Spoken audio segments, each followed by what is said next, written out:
Hi guys, Dr. Hampton here. Welcome to my channel, and I'm here with the co-founder of Low Carb USA and a volunteer for the Society of Metabolic Health Practitioners, Pam Devine. So happy to have her here. With so many people recognizing that reducing carbs is key to helping us achieve metabolic health, I thought it would be helpful to make sure you have access to the many resources that are available to you. So I asked Pam to take us on a little bit of a tour of those wonderful websites that she and her other half, Doug Reynolds, helped to create. So I want to start with Low Carb USA, but before we get started with the website, I just want to hear a little bit about the motivation for you and Doug to create that organization. Yeah, we started looking at the low carb diet, which we don't like to call it a diet. We like to call it a lifestyle, about 6 years ago. And we were talking in the previous podcast about working in a very stressful environment, working in a corporate environment, and then doing this for ourselves and seeing massive benefits, some of them that we didn't expect. We also didn't really know what we were doing. We didn't have a lot of guidance. There wasn't a lot of things online 6 years ago. There were some, but we wanted to add to that resource. And some of our previous experience in our corporate job was planning events and doing some content, and I had learned some marketing kind of thing. So I kind of knew a little bit about doing this. We wanted to be coaches first. I think that's what we wanted to first support people starting lifestyle. But then we had some background and we thought, why don't we invite the experts to our town to give them a platform to share their research, their clinical experience with the public that would like to come so we can raise more awareness and educate more. We quickly became aware that it was really important for us to reach the medical professional. So we really have a lot of content for both the public and the medical professional who is also part of the public. But we just really wanted to have those resources for the practitioner to have as well. That's awesome. Now, I'm going to go to the website, and I love, the first image is building a professional community dedicated to addressing obesity and metabolic health with diet and lifestyle. And so the first area is about us, and we have the mission of the organization and some testimonials. So I can see that the organization was founded in 2015 and it, again, focused on dietary education and support by hosting scientific conferences, providing online coaching, a comprehensive library, speaking to what you just said, of scientific papers supporting the way of eating, and a worldwide database of low carb friendly health care providers and nutritionists. So, and it has its founder, your partner in crime here, and that's Doug Reynolds. And it also has yourself, and it also has you have a marketing manager, Chris Cornell, and of course Jess Dudley, who is a blog author, along with Christy Sullivan, contributing blog author as well. So, what's your thoughts about this first part of your website that kind of speaks to, again, the mission and the testimonials? Yeah, it gives everyone a little bit of background, how we started and some of the personal reasons why we started, as well as the professional reasons how we wanted to reach more people. It's really important for us to realize that this is actually very inspiring for us to do. I don't know if it comes through on how you read this, but us to be able to provide these resources to people, to give people like yourselves who are listening, whether you're a patient, you haven't become a patient yet, you're just looking for a better lifestyle, or you're a practitioner, that we're giving you hope that you can find resources like that that are going to help. We talk to practitioners all the time. They write to us, or we meet them at our conferences or online like this. We like to tell people stories.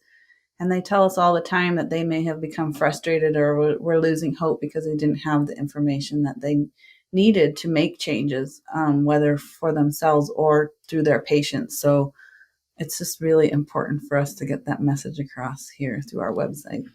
Yeah, well, again, I feel the passion in your voice. I feel the passion in Doug's voice, and I can see you have a couple of testimonials, Barbara S. and another testimonial by Deborah Edwards, and it's just nice to hear from the patients who have benefited from this way of eating. So I definitely think that the inspiration that you guys are trying to shows through. And then we go to the next section. It talks about news and resources. You have a blog, you have videos, and the blog seems to have gives us access to some of the podcasts that you guys have done. What kind of got you guys into this whole podcasting space? So it's interesting. We started out doing some blogging, some writing of things that we thought might be interesting or important. A lot of them at the beginning were about our conferences or who might be speaking, some of the scientific information that got out there. And then we really started doing interviews on YouTube to tell success stories, to tell people how they were improving their health, how they were incorporating this into their medical practice and what they were achieving, just so people could hear those stories. Somebody came to us and said, I see you're doing YouTube interviews and some blogs. Wouldn't you like to do a podcast? And we thought, well, Doug originally said no. He said, no, not really. That's just one more thing that I have to think about doing. But if you get to know Doug, if somebody gives him a good enough reason to do something or provides him with some a nudge or some information or resource that might make it easier, he will tackle it. And he continues to do so more and more every day. Both of us, we do it together. But we were talking in between this about the length of podcasts. And one of the things a person said was maybe your niche could be a 15 to 20 minute short podcast, Right. because maybe it's just a tidbit of something to light someone's interest, to give them a little bit more a desire to look things up. And he said, oh, maybe I could do a 15 to 20. I could probably commit to 15 or 20 minutes and Right. keep it short for people, because he's one that will say he doesn't have a lot of time to listen to something that's lengthy. Although if it's fascinating enough, we'll both do both either. We'll listen to something short, look up some more information about it, or we'll listen to something that's really engaging that we really connect with or are interested in. So along the way, they've gone a little longer than 15, 20 minutes, depending on the person that we're interviewing or the topic. But we have some of them as a rule. We kind of try to keep them a little bit shorter. And they're should be available on anywhere that you do listen to podcasts. They're available on YouTube. You can subscribe to either one. You might get to our newsletter subscription. We spend a lot of time putting content into our newsletter database and email out directly to you when things are new, when a new blog comes up, when we announce a new speaker at our events, etc., and things like that come out that we want you to know about. That sounds like a plan. And obviously, there's going to be some videos there. So I want everybody to check out some of the videos that are listed. I'd like to jump in and just say, if you go news resources videos, there's a section of free videos. So a lot of that content is any of the content from our conferences that we've decided to make available post-conference as a video. Doug always puts his opening remarks. There's usually the final panels. They're unbelievable. 2 hours, usually a session. Amazing lineup of speakers who had presented throughout the weekend of a particular conference that could stay for that final afternoon. And people come up and ask their burning questions that they weren't able to do during the conference. And we've made those available. There's a few others that are extra talks in there and interviews as well from some of our first years. When I scroll down here, any breakout talks that have been done throughout a conference are also included here.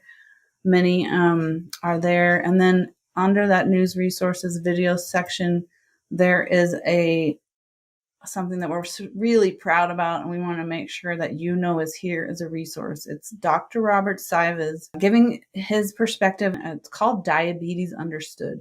And it says a whole new look at the underlying cause of obesity and diabetes. So a lot of the things you talk about.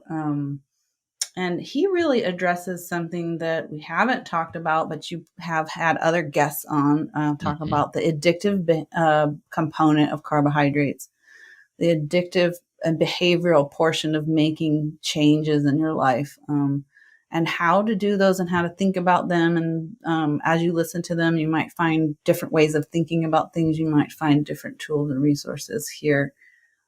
We had dinner with Rob one night and we said, Rob, we've just got to record you sometime. We've got to get these thoughts into video content for people. And as they were talking, they're hopefully going to be turning this video content into something people can hold in their hand and read in a book and have to go back and read and have as a resource. So I just wanted to make sure we pointed that out. Absolutely. And I think that's extremely valuable. He'll definitely be a future guest on the podcast for sure. So I'll probably be nudging him to join me. My assumption is that under products, I see these beautiful T-shirts, just like the one you're wearing. So I'm assuming that those products are there to help support this organization because you don't take, funding from other sources, is my understanding. So is that pretty much what that's all about? People used to see our volunteer staff. So I just wanted to remind everybody our conferences are fully run by volunteers, including Doug and I are mostly volunteers. Every conference that we've done, we've almost done 15. They're pretty much volunteer run. They're not for profit. We're not a non-profit association, but I can tell you we have not made a profit. Everything that we've put in, we've financed ourselves. And we're still paying a lot of that. There's very little money that comes from these shirts. People just ask us when they see our volunteer staff wearing them that they would like to have something Hmm. that they can wear at home and out. So we're busy. We just met with the company last week, expanding and updating some of what's available here because some of the items were discontinued or have changed. Doug likes to wear the sweatshirts. People will see him wearing his Hmm. sweatshirt and they'll identify with it and want something for themselves. I've always wanted a tank top that I can wear when I'm working out or when I'm walking. So we're going to be adding women's tank tops. And I was thinking maybe men want to work out tank top as well. So we might add that. Hmm. Just and we have a talk with somebody tomorrow. He actually wanted to get our logo and permission. He wants to put something on his camper van. He's traveling. He's become certified as a coach, gone through the programs that we help with through the National Association of Sports Nutrition. So when we get to training, you'll see that. But as he's traveling in his camper van all over the U.S. right now, he wants to be able to share the message. And so he wanted logos and he wants to talk to us tomorrow about more things like coffee cups and something that Hmm. I've wanted to do myself because it would be fun to have one on your desk. I was just looking on my desk. Somebody sent me the cup that says the Society of Metabolic Health Practitioners on it. I'd love it. That's right. So, Yeah. and the other Yeah. people want And to do it that too. does matter. Those little things matter. Obviously, it helps to support the work you're doing, but just as importantly, it just reminds people that this work is out there. And speaking of ways to get the message out under events, I see the first thing listed there is the low carb in San Diego, and I'll be fortunate to join you guys for that. So, talk a little bit about the categories under events, particularly the conference. I think making sure people are aware that the conference is coming up in August is going to be very important. Yeah, so we're very excited to have you join us and speak and present your clinical experience, what you've learned over the years. We've got about 20, almost 21, 22 experts from around the world come and join and speak. It's always me in the background wanting to, wishing and hoping that more people can hear this message. And no matter how many people are there, I always say I wish more people were here because all the presentations are so compelling. They're based on scientific evidence. They have amazing clinical outcomes that are laid out for everybody to see. We've had doctors come, like for one, Brian Lenskis is speaking, and he said, I was doing this for myself, for my own health. I found it through Jason Fung. I'd been struggling to lose weight myself for many years. He tells a story all the time about, and him and Tro, they're now partners on the Low Carb MD podcast, about being unsure about what they were recommending to their patients because it wasn't working for them, and it wasn't seeming to work for weight loss and lab markers, metabolic health, the things that we measure. It wasn't working for them, so they were really losing confidence in some of the things that we were able to tell their patients because it wasn't as successful. We've had many doctors tell us that they never saw this much diabetes, for example, in their practice, and it was getting very frustrating for them. And a lot of them were thinking about leaving medicine because they just didn't seem to be making the difference that they had gone into medicine to do. They wanted to help people, and to tell people that a disease is chronic and progressive and that we're just going to have to keep giving you more medication was just so disheartening to them. So we hear stories all the time that they're finding hope from the education that they're learning. Brian was doing it for himself, that I started to say, and he was able to come to a conference like this and see, wow, there's a whole weekend of presentations of interventions and talking about health benefits that he didn't even realize that this could all do. Changing lifestyle and highlighting nutrition that can help improve lives that in ways that maybe he wasn't familiar with, maybe you're not familiar with. People have skin issues that clear up that they never thought that diet and nutrition lifestyle would help with. Traumatic brain injury, that they always say, oh, well, it'll just take time, but maybe you can do something with nutrition and lifestyle that will help speed up that healing process. Skin issues, eczema, psoriasis. It's always just told, that you need creams and over the medications that you need to put on to help that maybe something from the inside can take out something that might be affecting you, that's toxic for your system, or just not good with your system. It's not processing, so it's creating inflammation and allergic responses and things like that. So things like that clear up. And mental health, something that people don't often talk about in regards to nutrition. It's always seemed to be a chemical imbalance. Well, what creates our chemicals in our body? The food we put in, the environment we surround ourselves with, all the things that you talk about on your podcast, Tony, your environment, how do you change all of these things that create better mental health.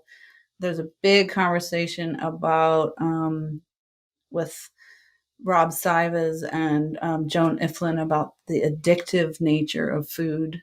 Not just food, because most people won't overeat broccoli, but processed foods and carbohydrates specifically. And Rob Sivas talks about emotional management systems. So Tony, if you get a chance to have Rob on your show, on your program here, not using food to soothe, but using other things to soothe, get outside, have good relationships, move and get some exercise that stimulate those endorphins and dopamine and serotonin that processed foods do, but they actually end up turning that stuff off instead of in a healthy way doing that. So just to highlight some of that, there's so much more. If you would like to visit the page on LowCarbUSA.org and events, and visit the San Diego page, there's a bio for every speaker. As you click on them, you can see their background. The schedule of topics probably won't be up for probably 2 months, but you can kind of see as we announce things as they come along, you can kind of see what they specialize in and kind of see what the topics that they'll bring to the conference will be. The exact topic probably won't be up for a little while. The CMEs, it looks like we get some CME credit. And I think for a lot of clinicians, getting continuing medical education credits is vital.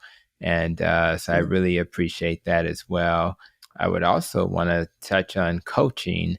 One of my previous guests on the podcast was a coach, Roderick Lambert. And he was able to share, the value of having a coach. And so I see you guys are also, you have a mentoring under coaching and training. You have a health mentoring program, and you have, so talk a little bit about the coaching program you guys are establishing. Thanks so much for bringing that up. So many people, there are many people who can kind of do this themselves, or like Doug and I, we had each other. We could kind of like, he looked up a lot of information and told me things. But as I was saying earlier, we didn't, there was a lot of information that we missed.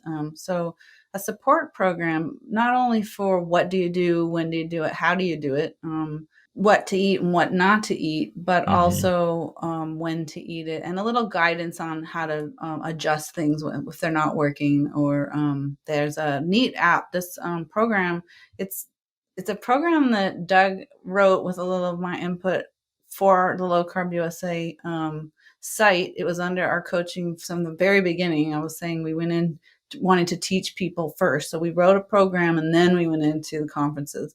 But it was only in a written tutorial, and a company came to us that had an online platform and an app form that could come to a phone or computer.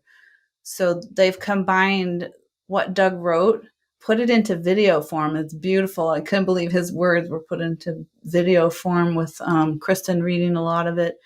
And not only nutrition, teaching recipes, and then an exercise component. So Doug and I will be in video form walking through different exercises with the slow maximum resistance training with Dr. Ben's program. We're showing you how to do it in video form as we do it, and Ben is often with us talking about it, the hows and whys as well.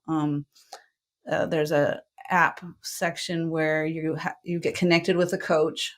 They're all trained through Low Carb USA and the National Association of Sports Nutrition for all the low carb component, and much of it is done through the parent company. But then we oversaw all of any of the low carb nutrition and the exercise component there. But you can take pictures of what you're eating, easily text them to your coach, and then get any feedback that you may need. I always say as much or as little coaching as you need. Obviously, some people need more or don't want like somebody really like looking and saying, you didn't do this, you didn't do that. Obviously, you don't want someone to do that, but you want someone to hold you accountable, and you want someone to be there to answer questions for you. So and there's some pretty nice testimonials here from people in our community who have used the program, if people are interested. The other thing about this is doctors like yourself, Tony, can incorporate this into your practice and refer your patients to.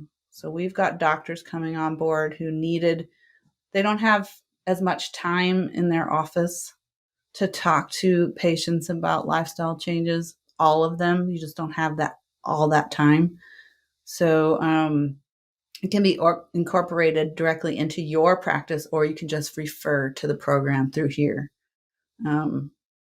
The fun thing about, if people really want it to say Dr. Tony Hampton, they want to talk about protecting your nest, that can be done. It's just a conversation with the developers on how to do But I something love like this being available, because as my buddy Roderick Lambert would say, you know, we all need coaching. And Yes. I think that even if you think about Dr. Joan Iflin and the work she's doing with the Reset community, it's really a coaching model. I mean, they have hours of programming, 12 to 14 hours a day, and you can literally listen in while you're, washing dishes or driving a car, and listen to those Zoom meetings. But it's really coaching that's making that program successful. So I think that makes a lot of sense, and I really appreciate that you guys value coaching, and I'm really impressed with that idea. So, and then I also see some training for certifications. We can get a Low Carb USA certification and others. So talk a little bit about the certifications that are available. So there's real in-depth training for practitioners like yourself, the doctors, the PAs, the nurse practitioners, the advanced practice nurses can also take nursing courses. There's courses now specifically done by dietitians for dietitians to learn the theory, science, history behind recommended dietary advice, what is being seen to be more beneficial than something else, as we talked about in our previous podcast. has evolutionary information. It's really neat to really go back because we're so hyper focused on what's going on right now that sometimes when we really look back at evolution and say, what were we eating? How did we survive as a species? We didn't have refined flours and sweeteners and things in packages that you could just go to the grocery store. So it covers a wide base of that in clinical outcomes and data and statistics through all these courses. Talking about coaches is a really good coaching program. It's called the Advisors Training. You may have to click on doctors, nurses, and all allied professionals to see the advisor training under keto health coaches. There's two different ones. There's one through the Nutrition Network. All of these courses are through our global training partners at the Nutrition Network. They're associated with the Noakes Foundation. We have so much confidence in the content of these courses. We go back and forth with them on what they have. We've recommended speakers for them that we know have really good experience, use very good scientific evidence-based information. But for the advisor course, it's even good for doctors like yourself, Tony, who aren't familiar with teaching behavioral support. It's good for so coach is very valuable even for you to refer. Like, so this is a team of people, right? You can't teach everybody everything you want to teach in all the short amount of time you have. Many physicians complain they only have 10 or 15 minutes with a patient. Obviously, our healthcare models need updating and changing, and hopefully one day they're not as influenced as much by insurance and money and finances. That's a whole other topic. But if the more that you can form a team of people that you can refer people to support the patient in their success, to support others, because a lot of people, as we learn the benefits of this, we want to share it with others. So, and even the person that doesn't have a medical background can become an advisor and a coach. They want to continue. We all want to help people learn what we've learned. So you who are listening, you may want to go on and help more people. This advisors course is highly recommended. I took it myself. I'm a Nutrition Network advisor. I'm LowCarbUSA certified. And I'm working on my Society Metabolic Health Practitioners accreditation, which we can go into later, but that's the beginning of that course. So the fitness and exercise specialist goes to our friends at the National Association of Sports Nutrition. If anybody has a real fitness background or wants to go into that field, you get trained in coaching slow maximum resistance training with Dr. Ben and Jeff Cotterman at the National Association of Sports Nutrition, as well as sports nutrition itself. So there's exercise physiology and the nutrition aspect of that. And then at the bottom, Joan Iflin, speaking of her, she has a program where she's teaching addiction recovery specialists. That's really critical. And again, these are the types of trainings that many of us haven't gotten in our clinical practice. So thank God there's a way to get that training.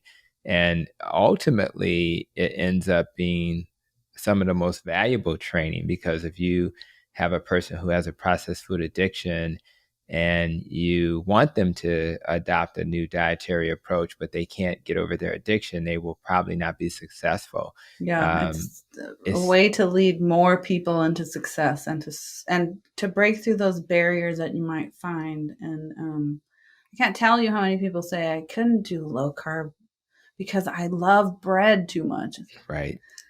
But do you love your health more than you love your bread? Or, I mean, it's just a different conversation and a different way of mindset, a different way of looking at things. So there's valuable information in all of this to help address those kind of things that you might hear in your practice, or if you wanted to be a coach to help other people recognize that there's a different way to think about things. That's right. And I think as we think about it differently and we understand that these people are having problems, I think that'll allow us. I think the training even teaches us how to talk to people and how to, so I think those are critical. And another thing that your website does, which I really appreciate, and I know that some of the links actually does link to the Society of Metabolic Health Practitioners.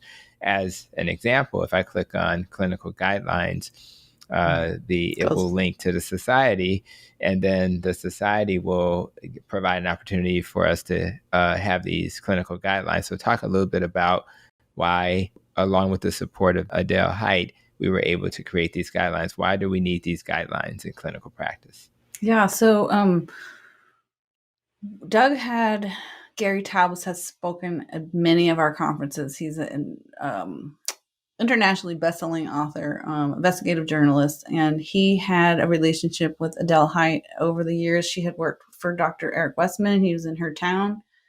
They actually met at a school function for their kids, and she learned low carb from him, learned that she got a job working with him in his office, met Gary along the way.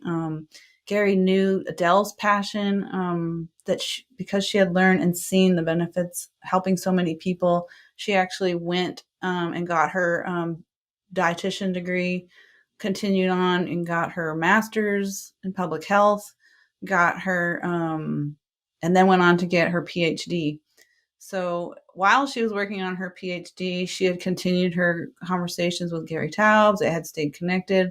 She knew he was working on a book. It's come out recently in this last year, The Case for Keto. It's really based on clinical applications, stories from practitioners who have had struggles. We've talked about barriers that they may have in patient care, barriers because their colleagues might not understand it. And then from the individual point of view, the patient who goes and maybe they've heard they want to try this, or they're missing something in their healthcare that's not benefiting them. So, for example, they've been diagnosed with type 2 diabetes. They've been told now it's chronic and progressive, and there's not a lot they can do about it. It's going to get worse. You're going to have to take medication. But along the way, they've seen some information that maybe a low carbohydrate lifestyle will help reverse some of their symptoms. And it's like, but their doctor doesn't understand it.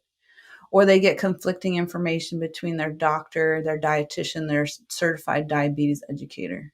It's frustrating for us to hear about that. Awareness and education can do a lot, and to bring those team members together. We're talking about that just a few minutes ago. The team needs to get on the same page, have the same information. So Adele and Gary suggested having a session at one of our conferences that talked about it was called the feedback session, for talking about and establishing a standard of care. Doug talked about that in his podcast. Maybe you can link to what standard of care is and how is that developed, and what do physicians and dietitians consider standard of care. But Adele has been very passionate about listening to what practitioners need, listening to information that's in the public, delineating between the dietary guidelines and clinical guidelines. And that's a really big thing we've talked about with interviews with her on both LowCarbUSA and in the Society of Metabolic Health Practitioners. There are videos with talking to her about this if people want to learn more. Dietary guidelines are supposed to be for a healthy population, but they started using guidelines that might have been for recommendations for somebody who has heart disease already. And then it became low fat and low sodium for the whole population. Clinical guidelines are when somebody has high blood sugar, what do you do? When you want to implement a therapeutic carbohydrate reduction as a medical intervention, this is what you do. And this is the history behind it. This is deprescribing medication that will need to be lowered, because therapeutic carbohydrate restriction is going to lower blood glucose and blood pressure almost immediately. So it has guidelines for deprescribing medication, and much more that people might want to know about side effects, any comorbidities that might be needed to highlighted.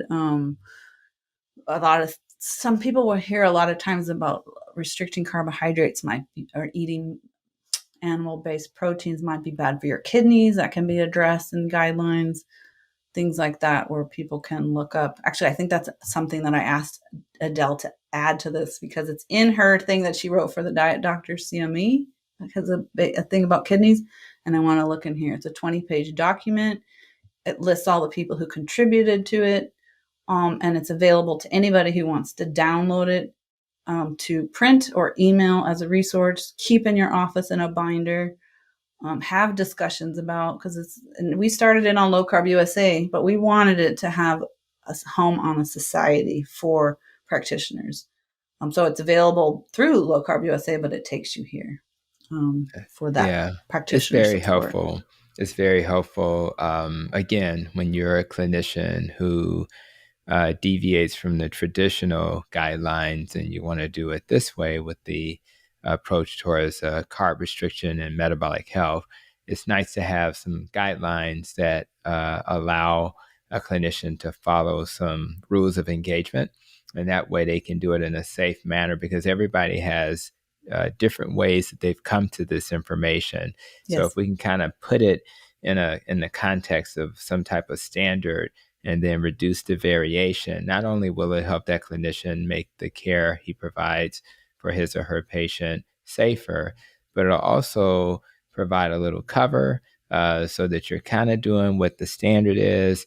And I think that's the model that we want to follow. That's why we have guidelines in the first place. Not that it Yes. would restrict what you do, but it just provides guidance. And we want to guide clinicians in a space where the information hasn't been broadly shared. I also see an opportunity to assign a statement of support. Talk a little bit about why you guys have a way for people to support this way of thinking on your website. Yes, and we want this list to continue to grow. So if you're watching this, you read these guidelines, you're supportive of the mission of these being available, and a low carbohydrate, therapeutic carbohydrate lifestyle for as an intervention. And we want the list to grow so more people are seeing the validation of it, that people all over the world are using this, supporting this, contributing to this. We may update it if some science comes, that gives us a little bit more information. Everything's here that it was all done as a team effort. We had feedback from the community of practitioners like yourself who are using it. And they signed their statement of support. It's just a more validation for the person who's learning or unsure, or as we continue to grow this information, to have that statement of support grow and grow and grow, and more people to know about it. And I just wanted to point out, maybe you see on the side here, it's translated into 8 different languages currently as well. Mm. So this can be used worldwide. It's not just in English. It doesn't. It's already translated into clickable versions of 2 different versions of Spanish. So as we know, we've got European Spanish over in Spain. We've got South American Spanish, which, the dialects will change a little bit, but we've got at least 2 versions: Italian, German, Portuguese, French, Indonesian, Malaysian. It's currently being translated into one other thing that I'm not going to think of. I know someone in Russia that we've talked to, Turkey, and then there was a third one that I was just trying to remember, but I'm not going to. Doug has been talking with them. So if you are in any of the countries not listed and you think that you might want to contribute, it's a big task. You could have a team of people that might be helping, but to translate these into other languages is really important around the world. I agree, because metabolic dysfunction is all over the world, and we It's need not just in to, one place, it's it's in just not in one every place. community around the world, especially as processed foods and the Western diet Kind of continues to expand into, we want to continue educational programs for nutrition this way. Absolutely. And I noticed that the last section is entitled Science, and there's 3 categories: papers, articles, and great books. So I assume under papers, there's some useful papers that we can read, some science to support some of this way of thinking. So talk a little bit about what we can find there. Yeah, we always think it's just so important to make sure that we keep up on the latest science, research studies that are being done. This will continue to be updated. I know that over at the Nutrition Network, Sarah Rice is compiling some impressive database of research. So we were just talking with, I was just talking with Doug 2 days ago about how he wants to add a link to what she's been working on as well. But there's a category here talking about heart health. So something that always comes up when we talk about low carbohydrate lifestyle, if you're going to reduce carbohydrates and restrict them or reduce them, and we want to add back fats and more animal-based natural fats, what does that mean? So a lot of people have a question, and they're confused about what to believe and what to recommend. It's just investigate for yourself. Look at the studies. CBD and heart health is here, cholesterol and lipids. Even Dave Feldman is doing a lot of research into lipidology. If you're not familiar with Dave and his name is new to you, look at the cholesterol code and the work he's doing. He'll go to the Lipid Association conferences, and they're like looking at him like, what are you talking about? It's innovative. It's pioneering research that's going to turn what we've all thought about cholesterol on its head. So there's some, Zoe Harkins is like the third or fourth one on this main list, and she's just got some amazing research done into the recommendations of dietary recommendations of fat and the research that she's done. Going back, there's some stuff about kidneys. There's more on insulin resistance specifically, inflammation, body composition, diabetes. All of these things are clickable through categories. If you're looking for anything specific, you might be able to search on there for some of those things. Some of these are also migrated over to the Society of Metabolic Health Practitioners, because we're just so want science behind everything that Yeah, because, if you're going to convince other clinicians to understand metabolic health and how you can change it with diet, it has to be rooted in science. does. And then that'll lead to the large organizations following those perspectives as well. So I think that's absolutely a no-brainer. And I know you also on your site have some books and things like that. So there's a lot of people are just learning, and we're always learning. But, obviously there needs to be certain things people need to read. And so thankfully you guys have some information, some recommended readings, so people can kind of catch up and understand what carb restriction can do for them. So we appreciate you having that as well. So this tour really, in my mind, added value to my life. And I hope those who are watching, it'll add value to their lives as well. So I want to thank you again, Pam, for the tour. And for those who are watching, be safe, be well, and continue to protect your nest.